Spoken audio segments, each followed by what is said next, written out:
Being in a good mood is really great, and most languages have lots of words to describe the experience, like happy, cheerful, joyful, and so on. The same goes for the languages of the Bible. In ancient biblical Hebrew, there's a variety of words, like simcha, sason, or gil. In the Greek New Testament, there's kara, euphrosune, or agaliasis. Each word has its own unique nuance, but they all basically refer to the feeling of joy and happiness. Now, what makes these biblical joy words interesting is noticing the kinds of things that bring happiness, and also seeing how joy is a key theme that runs through the whole story of the Bible. Let's start with sources of joy. On page 1 of the Bible, God says that this world is very good. And so naturally, people find joy in beautiful and good things of life, like growing flocks or an abundant harvest on the hills. The poet of Psalm 104 says, "A good bottle of wine is God's gift to bring joy to people's hearts." People find joy at a wedding or in their children. There's even a Hebrew proverb that compares the joy that perfume brings to your nose with the joy a good friend brings to your heart.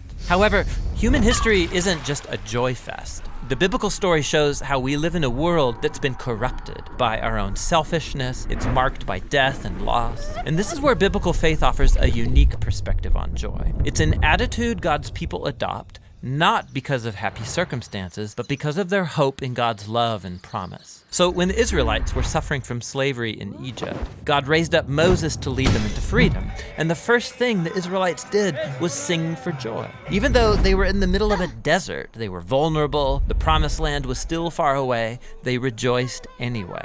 Later biblical poets looked back on this story and they remembered how the Lord caused his people to leave with joy, his chosen ones with shouts of joy. This joy in the wilderness, this was a defining moment, a way of saying that the joy of God's people is not determined by their struggles, but by their future destiny. This theme appears later in Israel's story, when Israel suffered under the oppression of foreign empires. The prophet Isaiah looked for a day when God would raise up a new deliverer like Moses. That's when those redeemed by the Lord will return to Zion with glad shouts, with eternal joy crowning their heads. Happiness and joy will overtake them. And while the Israelites waited, they chose joy to anticipate their future redemption. This is why it's significant that when Jesus of Nazareth was born, it was announced as good news that brings great joy. We're told that Jesus himself rejoiced and gave thanks to God his Father when he began to announce the kingdom of God.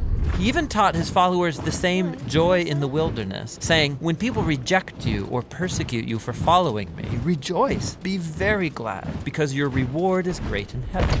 After his death and resurrection, Jesus commissioned his followers to go out and announce the good news that he was the risen King of the world. And as they did so, the early Christian communities were known for being full of joy, even when they were persecuted. Like when the Apostle Paul was sitting in a dirty Roman prison, he could say that he's chosen joy, even if he gets executed. He called this the joy of faith, or joy in the Lord.